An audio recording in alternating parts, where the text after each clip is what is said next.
अस्सलाम वालेकुम। उम्मीद है आप सब लोग खैरियत से होंगे और दुआ यही है कि आप सब लोग हिफ्ज़ व अमान में रहें। ख़ास तौर पे ये जो फ्लड्स आ रहे हैं बहुत सारे, अल्लाह ताला आपको इसकी वाक़ारियों से बचाए और जितना कोशिश कर सकें प्लीज़ डोनेट करें। आपका 1 रुपया भी मैटर करता है इस वक़्त, इस मुकाबले में ना रहें। अगर अगर तो अफ़ोर्ड कर सकते हैं तो इस कॉम्पिटिशन में ज़रूर जाएँ कि मुझे सबसे ज़्यादा डोनेट करना। अगर अफ़ोर्ड नहीं कर सकते तो एटलीस्ट जितना आप इस्तात रखते हैं उतना ज़रूर डोनेट करें। आप पीपल नीड अस। आज आपसे 2 वीडियो शेयर करेंगे। एक वीडियो जो है वो न्यूज़ीलैंड को ही कवर करेगी, लेकिन अभी की जो वीडियो है that is very much important. ये तकरीबन इस वाक़ये को हो तो एक 10-12 दिन गए हैं डिस्क्लोज़ हुए, लेकिन थोड़ा सा इसकी ऑथेंटिसिटी और चीज़ों पे काम करने में टाइम लग गया, तो आज सोचा कि आप लोगों के साथ शेयर करती हूँ। ये किस्सा है मंडी बहाउद्दीन का, जहाँ के 17 बच्चे जो हैं वो इलीगल बॉर्डर क्रॉसिंग के नतीजे में वफात पा गए। दे आर नो मोर।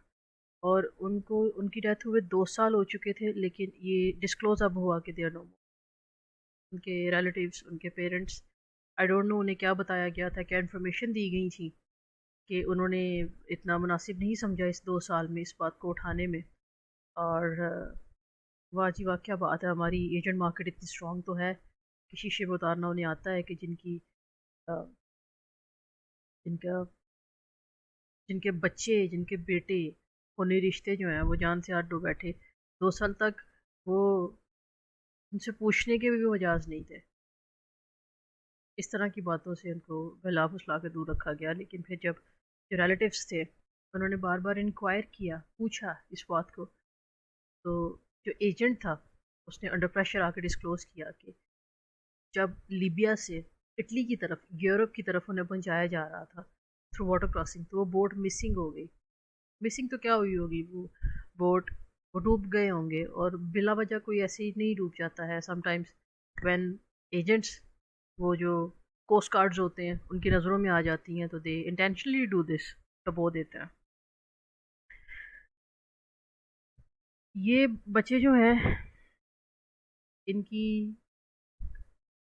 आज आप लोगों को फेस दिखा रही हूँ, स्पेशली इस बच्चे का ये ज़्यादा हाईलाइट हो रहा है।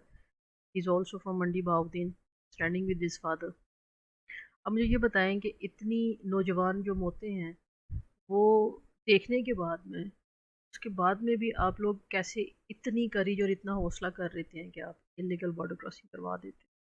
मेरे साथी तजर्बे में, क्योंकि मंडी बहाउद्दीन, गुजरांवाला डिवीजन, सियालकोट, ये सारा मेरे आबाई इलाके को लगता है। और मैंने बहुत सारे प्रोफेशनली तो अपने एरियाज़ के बच्चे तो मैंने तो कभी डिस्करेज ही किया, और कभी अगर वो मेरे पास सर्विसेज लेने या कोई इन्फॉर्मेशन लेने पहुंचे तो मैंने उन्हें रोका ही है। वो खुद से स्टेप्स लेना चाहें तो फिर आगे वो उनकी ज़ाती मर्ज़ी हो जाती है। और ये अल्फाज आप मेरे से सुन रहे हैं, मैं जो अपेरेंटली आप लोगों को समझा रही हूँ कि आप एजेंट्स के हाथ ना लगें स्किल्ड इमिग्रेशन में, सिर्फ कि आपके कुछ पैसे बच जाएँ।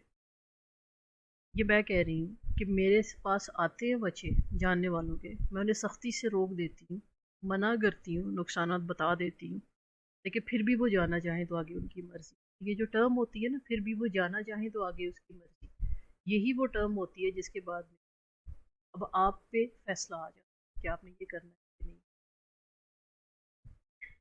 अब 20 लाख मिनिमम है, मिनिमम पाकिस्तान में 20 लाख है, साउथ अफ्रीका जैसी कंट्री का, जहाँ पे बच्चे इलीगल जाते हैं। ये जो एजेंट नेट है, अनफॉर्चुनेटली आपको इनका पता भी नहीं होता ये कौन है, कहाँ है, ये कभी आपको नज़र भी नहीं आते। इनके बारे में आपको यहाँ किसी कज़न से पता चलता है, कज़न के दोस्त से पता चलता है, किसी करीबी दोस्त से पता चलता है, और जो डील कर रहा होता है उसको मेन सोर्सेज का पता ही नहीं होता। तो ये याद रखिएगा, ये वो रैकेट होता है, ये वो नेट होता है जो कभी पकड़ा नहीं जाता। आपको लोकल कोई बंदा मिल जाएगा जिसको 4 लड़के भेजने के बाद में 50 लाख कमीशन मिल जाता है, लेकिन उसको ये नहीं पता कि जब जैसे ही वो एयरपोर्ट पे पहुंचे उससे आगे कौन सा लिंक है वो उसे भी नहीं पता। तो अगर पुलिस उसे पकड़ भी लेगी ना तो 4 लितर मार भी लेगी, तो कोई खातर खा इन्फॉर्मेशन हासिल नहीं होगी। तो ये वो जाल है जहाँ पे आप अपने बच्चों को फंसा देते हैं। ऐसा क्यों होता है?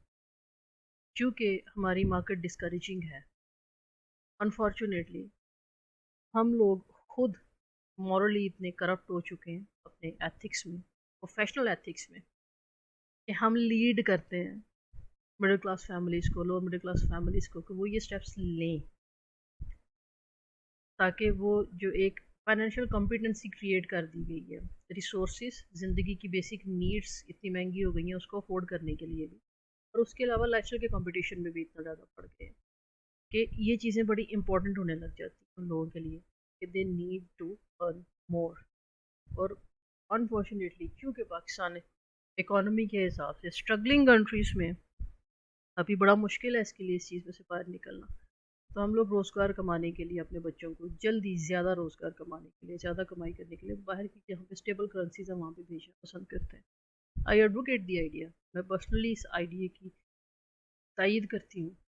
हिजरत में बरकत है, इस चीज़ को मैं बहुत ज़्यादा मानती हूँ, इस पर यकीन रखती हूँ। आपका बाहर जाना, आपका बहुत सारे लोगों से मिलना, आपका कॉन्फिडेंस, आपका एक्सपोजर आपकी समझ को बढ़ाता है। लेकिन जो फ़ैसले होते हैं वो सोच समझ के लेने चाहिए, उनको लेने से पहले बहुत टाइम लगाना चाहिए। इस चीज़ की भी तायद करती हूँ, इस पर यकीन रखती हूँ। इमिग्रेशन मार्केट में मैं एंटर हुई थी 2017 में। उससे पहले मेरी पाकिस्तान के अंदर ही जो फॉरेन कंपनीज़ के ऑफिस थे वहाँ पे मेरा काम करने का एज ए लीगल एक्सपर्ट तजर्बा था। 2017 से लेकर 2019 तक मैंने एक्टिवली काम किया, skilled immigration, labour visas, study visas, इन सारी चीज़ों पर। पाकिस्तान की मार्केट में, दूसरी मार्केट में तो मेरा था ही काम ऑलरेडी इन सारी चीज़ों को लेके, लेकिन 2017 से लेके 2000, अगर सही तरह से एस्टिमेट लगाया जाए 2016-17, ये 2 साल थे जिसमें मेरे सामने बहुत सारे ऐसे सफ़ेदपोश फैमिली से लोग आके बैठते थे। चूँकि मेरी जो फ़ील्ड ऑफ वर्क होती थी वो एप्लीकेशन को प्रोसेस करके देने की नहीं होती थी, बल्कि उससे पहले की सारी इन्फॉर्मेशन, स्टेप्स, गाइडेंस, जैसे अभी आप लोगों को बताया जाता है, वो तब मेरी फ़ील्ड होती थी। तो मेरे से इन्फॉर्मेशन लेने के बाद में वो एक कॉन्फिडेंस बैठता था उन पे, और वो साइन अप करते थे। जब वो साइन अप या रजिस्टर कर लेते थे एज ए क्लाइंट, तो फिर उसके बाद में आगे अगला स्टेप होता था कि वो अपनी पहले इंस्टॉलमेंट देते थे, अपने डॉक्यूमेंट्स देते थे, और फिर उसके बाद उनकी फ़ाइल प्रोसेसिंग डिपार्टमेंट में चली जाती थी। जो प्रोसेसिंग डिपार्टमेंट होता था वो आगे खेलता था किस्मतों के साथ। पाकिस्तान के अंदर एक दो ऑर्गेनाइजेशंस को छोड़ के कोई ऐसी ऑर्गेनाइजेशन या एजेंट नहीं बैठा जो deep down what are the criteria of the process जानता हो। तो ये बोलते हैं ना कि मुझे तो बस बहुत सारा इल्म है चीज़ों, किसी को नहीं है। Everybody goes online, read, tell you. बहुत कम है जिन्होंने प्रोसेस कर रखा है, ये चीज़ें परफॉर्म कर रखी हैं विद हैंड ऑन एक्सपीरियंस है। ऑर्गेनाइजेशंस बैठी हैं बड़े बड़े बोर्ड्स लगा के, लेकिन उनके केस प्रोसेस वही वो सर गंगाराम हॉस्पिटल के सामने वाले लोगों से हो रहे होते हैं या उनसे इन्फॉर्मेशन लेके हो रहे हैं। तो आप लोगों को ये जानना है कि ये जो आप अपनी मेहनत की कमाई, अपनी हक हलाल की कमाई ज़ाया करते हैं, और आप अब ये जो अपने जवान सरमाए जो आपने पाले होते हैं, और सिर्फ इसलिए कि वो अभी आपको कमा के नहीं दे पा रही, या थोड़े लेट हो गए हैं कमाई में, या ठीक है अच्छे कामों में नहीं पड़ गए, आज वो यंगस्टर्स भी अगर मुझे सुन रहे हैं तो प्लीज़ ये वीडियो उन तक शेयर कीजिएगा। आपकी जान पैसे से ज़्यादा कीमती है। रिस्क जहाँ डेडिकेशन से आपने मेहनत कर दी वहीं पे मिल जाएगा। अपनी जानों को कुर्बान मत कीजिए, ये सो कॉल्ड एजेंट्स के रैकेट में मत फंसिए। जो भी आपसे बोलता है कि आप मुझे इतने पैसे दो, मैं आपको क्रॉस करवा दूँ। और ज़्यादा तकलीफ़ की बात ये है कि मैं शौक में इसलिए जाती हूँ ज़्यादा इन सारी चीज़ों पे कि एजेंट के साथ जब आप डील कर रहे होते हैं तो ओपनली आपको पता होता है कि ये मैं इलीगल बॉर्डर क्रॉस करवाने लगा हूँ अपने बेटे को, बेटियों को भी लोगों ने करवाए हैं, लेकिन आप ज़रा सा भी नहीं डरते। क्यों? क्योंकि वो आपको बताते हैं नहीं जी ऐसा हो जाएगा, नहीं जी वैसा, ऐसा वैसा कुछ नहीं होता।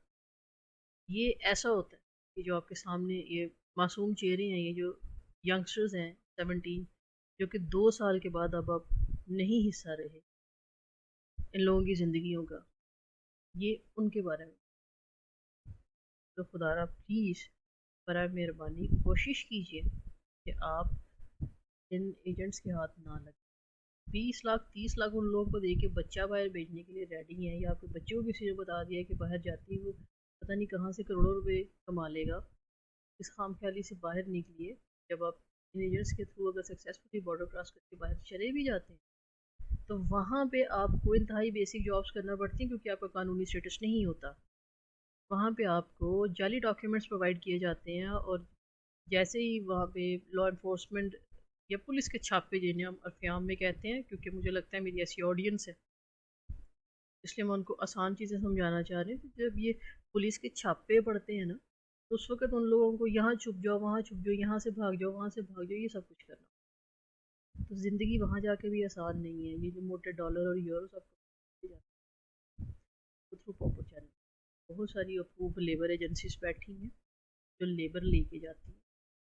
ट्रेड्स क्वालिफिकेशंस लें, आप कुकरी सीखें, शेफ़ बन जाएं, आप पढ़ना नहीं चाहते आप प्लम्बिंग सीख लें, आप इलेक्ट्रिक चीज़ों के प्रॉपर डिप्लोमाज लें, और बोर्ड से लें, टेक्निकल बोर्ड से लें, ऑथेंटिक डिप्लोमाज लें, और उसके बाद में आप बाहर जाएं अपनी क्वालिफिकेशन की बेस। लीगल एंटर होते हैं तो तरक्की जल्दी कर सकते हैं, इलीगल एंटर होंगे तो आप कभी भी बड़ी जगह पे बड़ी जॉब पे नहीं बैठ सकते मेरे भाई। टैक्सी चलानी है, ये सब कुछ करना है, ड्राइवरी करनी है, तो फिर कानूनी तरीके से जाके, और ये सब कुछ मैं फील्ड की एक्सपीरियंस बंदी हूँ, इसलिए आप लोगों से शेयर कर रही हूँ कि ये सब कुछ होता है। मैंने 2018 में पाकिस्तान छोड़ दिया था दिल बर्दाश्त हो गया। Even now when I am working I don't touch Pakistani market. मैं यहाँ पे अपनी सर्विसेज इन्वेस्टमेंट माइग्रेशन की जो एडवाइजरी है मैं उसको एडवाइस ही नहीं करती, because I know the concept of the market, I know how people are treating, I know कैसे आपका गुडविल तबाह होता है। यहाँ आप फेयर काम करने जाते हो, लेकिन आप जब एसोसिएट्स ढूंढने जाते हो मार्केट में अपनी प्रोडक्ट के लिए, तो आप तो उसे जितना कोट करोगे कि इतने में इस तरह से करना है, वो उससे डबल बताएगा अगले ज़्यादा कमाने की। So people are not satisfied here in immigration industry अपनी कमाई से, they want to earn a lot too short. So आप लोगों से ये गुजारिश है कि या तो ये हो सकता है कि मैं पर्सनली जाके I I I start locking my horns, मैं लड़ना शुरू कर दूँ इन लोगों से और एक ज़ाती जंग का स्टार्ट हो जाए। या फिर ये किया जा सकता था जो इस प्लेटफॉर्म को इस्टेब्लिश करके किया, कि आप लोगों को इतना इन्फॉर्म्ड कर दिया जाए, आप लोगों को हर स्टेप्स के बारे में इतना क्लियरली पता चल जाए कि जब आप किसी की सर्विसेज लेने जाओ तो उसको पता हो कि वो आपको गोली नहीं करा सकता, उसको पता हो कि इसको तो सारे प्रोसेस का पता है।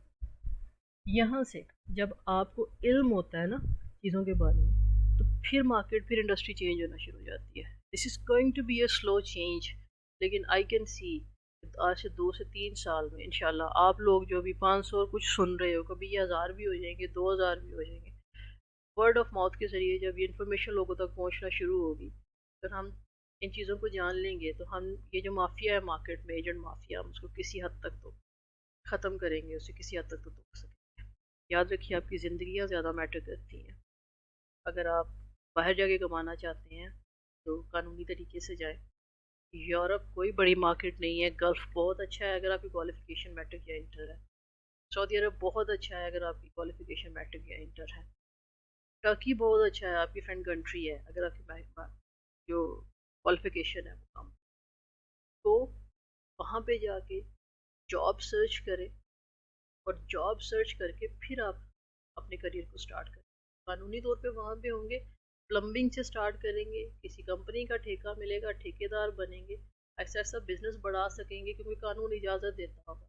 आप इलीगल एंटर होंगे, आप डिश वॉशिंग करेंगे, आप डिश वॉशिंग करने में ही फंस जाए, आप गैर कानूनी ड्राइवर्स लाइसेंस बनाएंगे, वहाँ पे आइडेंटिटी चेंज करवाते रहेंगे, 24 घंटे की ज़हनी परेशानी का शिकार रहेंगे। ऐसे ही होता है जब आप गैर कानूनी किसी दूसरी मुल्क पे एंटर होते हैं। आप लोगों से गुजारिश है प्लीज़ अपनी और अपने बच्चों की ज़िंदगी का ख्याल रखें, और फाइनेंशियल चीज़ों से परेशान होने की बजाय जितना आप उसमें सेटिस्फाइड रहें, आप लाखों रुपए कमा लें, लेकिन जो सिंप्लिसिटी और जो सादगी है ना, उस वाली लाइफ की जो पीस है वो कहीं नहीं मिलती। आप रिस्क दे, रिस्क के हलाल दे, तहाशा दे, लेकिन उसके साथ साथ एक मिनिमलिस्टिक और सादी ज़िंदगी गुजारने की तौफीक भी दे। इस दुआ के साथ, इस ख्वाहिश के साथ कि आप लोग एटलीस्ट इस किस्से या इस वाक़े के बाद, जहाँ पे ये बच्चे, इनकी इन्फॉर्मेशन अब लीक हुई है लेकिन घर वालों को 2 साल के बाद पता चला कि ये हलाक हो चुके हैं और इनकी गायबाना नमाज जनाजा कराई गई, इस तकलीफ से ना दो चार। बहुत बहुत शुक्रिया, अपना ख्याल रखिए। अल्लाह हाफ़िज़।